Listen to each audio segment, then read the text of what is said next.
Welcome to Study Icon. This is the Hindu and the Economic Times newspaper vocabulary session. This is lecture 21. Let's start. Static awareness का एक नया part include करा है जो current affairs पे base होगा। Daily के जो भी करंट अफेयर्स हैं और जो द हिंदू न्यूज़पेपर में स्टैटिक दिया होगा उससे हम स्टैटिक डिस्कस करेंगे जो कि एग्जाम के लिए बहुत ही इंपॉर्टेंट है। ओके, आपको उस जो भी हम डिस्कस करें आप प्लीज उसको लिखिएगा।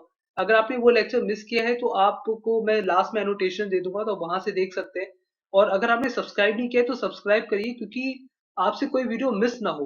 ओके, नेक्स्ट वीक से हम बैंकिंग अवेयरनेस भी स्टार्ट करेंगे। अब डिस्पोंडेंसी, डिस्पोंडेंसी भी यूज एज एन एग्जेक्टिव, हम इसको एग्जेक्टिव की तरह यूज करते हैं। इसका इंग्लिश मीन होता है a condition in which one has no hope, मतलब सैडनेस की लास्ट स्टेज। ठीक है, जब भी कोई दुखी होता है, दुखी होने की जो लास्ट स्टेज होती है उसको बोलते हैं डिस्पोंडेंसी। ठीक है, मतलब निराशा, एकदम से निराश हो जाए कोई, उसको बोलते हैं despondency. Synonyms are sadness, depression, unhappiness. सबसे परफेक्ट इसका जो सिनोनिम है वो है डिप्रेशन, इसलिए ये सबसे इंपॉर्टेंट है। Antonyms are cheerfulness, happiness, joy. Important antonym कौन सा है यहाँ पे? चेयरफुलनेस। ओके, ये जो भी मैं आपको इंपॉर्टेंट सिनोनिम एंटोनिम बता रहा हूँ ये एग्जाम पॉइंट ऑफ व्यू से बता रहा हूँ। Example is exercise is a great way to fight despondency because working out tends to brighten a person's spirits. Exercise निराशा से लड़ने का सबसे अच्छा वे है, सबसे अच्छा तरीका है, क्योंकि वर्किंग आउट करना पर्सन की स्पिरिट, व्यक्ति की आशाओं को, व्यक्ति की स्पिरिट्स को जगाता है। ओके, इसको लर्न कैसे कर सकते हैं? होपलेस होके रिस्पॉन्ड ना करना डिस्पॉन्ड कहा जाता है। जब कोई होपलेस होता है, जब कोई निराश होता है तो वो रिस्पॉन्ड नहीं करता। ठीक है, तो उसको क्या कहते हैं? डिस्पॉन्ड कहते हैं। तो होपलेस होके रिस्पॉन्ड ना करना यानी डिस्पॉन्ड कहा जाता है। ओके, डिस्पॉन्डेंसी मीन्स निराशा।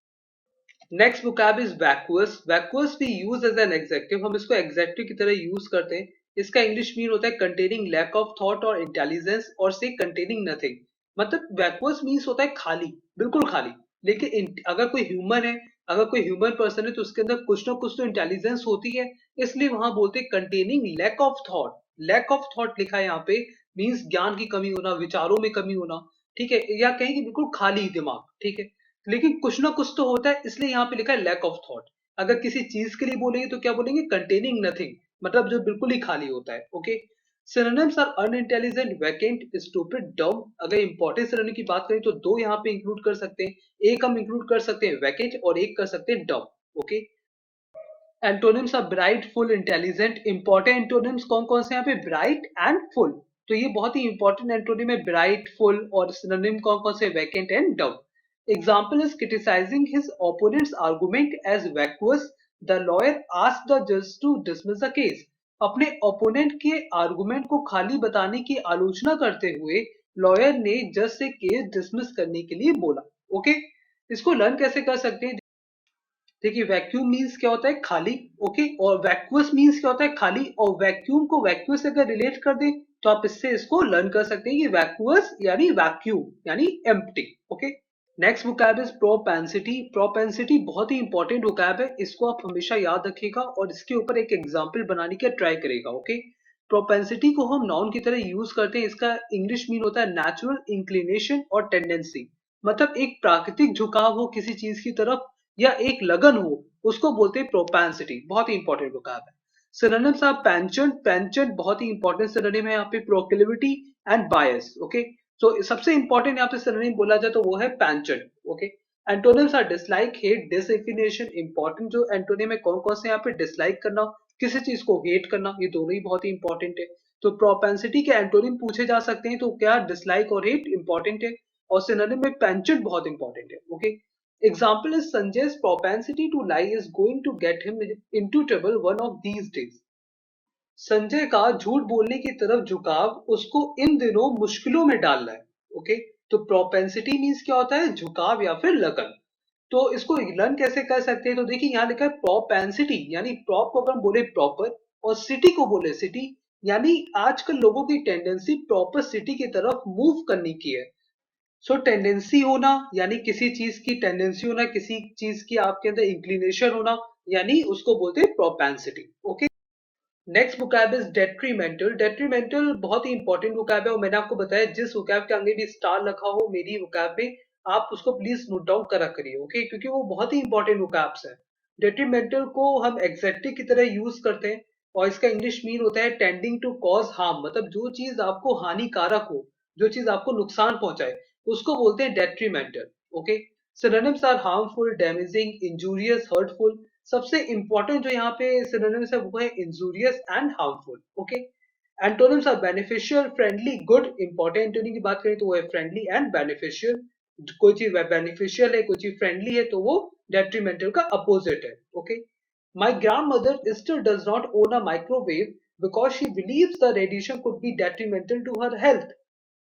मेरी ग्रैंड मदर अभी भी माइक्रोवेव को नहीं अपनाती हैं क्योंकि वो मानती हैं कि जो रेडिएशन है, जो माइक्रोवेव से निकलने वाली जो रेडिएशन है, किरणें हैं, वो उनकी हेल्थ को नुकसान पहुंचा सकती हैं। ओके, सो डेट्रीमेंटल मीन्स क्या होता है, नुकसान पहुंचाना या फिर हानिकारक। तो इसको लर्न कैसे कर सकते हैं, देखिए यहाँ लिखा है डेट्री और यहाँ लिखा है mental, means do not try mental. क्योंकि अगर आप किसी मेंटल से मिलेंगे तो हो सकता है वो आपके लिए डेंजरस हो, इसलिए आपको उनसे दूर रहना चाहिए क्योंकि वो आपको नुकसान पहुंचा सकते हैं। ओके, सो आप इसको ऐसे लर्न कर सकते हैं। नेक्स्ट वोकैब इज रैवेनस, और रैवेनस बहुत ही इंपॉर्टेंट वोकैब है। इसका बहुत ही वाइड मैनर में यूज होता है। मींस, इसके मींस भी आपस में रिलेट नहीं करते। जैसे रेवेनस का एक मींस होता है लूटपाट जो करने वाला, तो उसके लिए भी रेवेनस का यूज करते हैं हम लोग।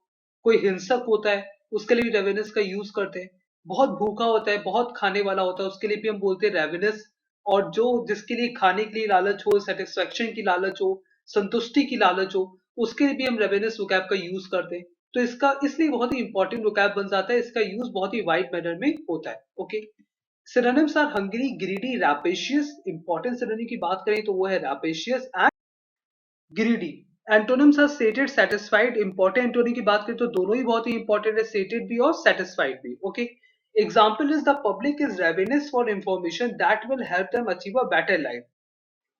पब्लिक को भूख रहती है या तलाश रहती है उन इंफॉर्मेशन की जो उनकी लाइफ को बेटर अचीव करने में हेल्प करे। ठीक है, अब इसको लर्न कैसे कर सकते हैं, तो देखिए रेवेन्यू, रेवेन्यू मीन्स क्या होता है, आय, इनकम। ठीक है, तो इनकम अर्न करने की कभी सेटिस्फेक्शन पूरी नहीं होती। और यहाँ क्या लिखा है, रेवेन्यूस। अगर हम रेवेन्यूस को अगर हम इतना पार्ट ले लें तो रेवेन्यूस मीन्स रेवेन्यू, इसको हम रेवेन्यू से रिलेट कर सकते हैं। तो जो सेटिस्फेक्शन कभी पूरी ना हो, जिसकी हमेशा लालच रहे, उसको क्या बोलेंगे, revenues. Okay, next vocab is exertion. Exertion के एक्चुअली दो मीन होते हैं, एक होता है मेहनत और एक होता है तनाव। मतलब जब स्ट्रेस हो जाता है तो उसको बोलते हैं एक्सर्शन। ये पॉजिटिव वोकैब है इसलिए हम इसको हार्ड वर्क से रिलेट कर रहे हैं। पॉजिटिव है, निगेटिव होता तो हम क्या कहते हैं, डिप्रेशन बोलते हैं। बट ये पॉजिटिव है तो बोल रहे हैं स्ट्रेस। ठीक है, तो जब आप मेहनत करोगे तो स्ट्रेस हो जाता है, तो दोनों के लिए हम यूज करते हैं एक्सर्शन। ठीक है, मेहनत के लिए भी और स्ट्रेस के लिए भी। ओके, तो इसको हम नाउन की तरह यूज करते हैं। इसका इंग्लिश मीन होता है the effort needed to complete a task, मतलब किसी टास्क को कंप्लीट करने में जो एफर्ट लगता है, जो मेहनत लगती है, उसको बोलते हैं exertion. Synonyms our effort, action, hard work, labour. Important synonym कौन कौन से यहाँ पे, लेबर है, हार्ड वर्क है और एफर्ट है। ठीक है, antonyms are entertainment, unemployment, laziness. Laziness is perfect antonym here. तो इंपॉर्टेंट सिनोनिम कौन कौन से, एफर्ट, हार्ड वर्क, लेबर। और एंटोनिम कौन से, laziness. Example is from exertion come wisdom and purity, मतलब मेहनत करने से ज्ञान और पवित्रता आती है। तो इसको लर्न कैसे कर सकते हैं, देखिए यहाँ लिखा है एक्सर्शन और बोलते हैं एक्शन। एक्शन मीन्स क्या होता है, कार्य, कोई काम होता है, कोई काम करना।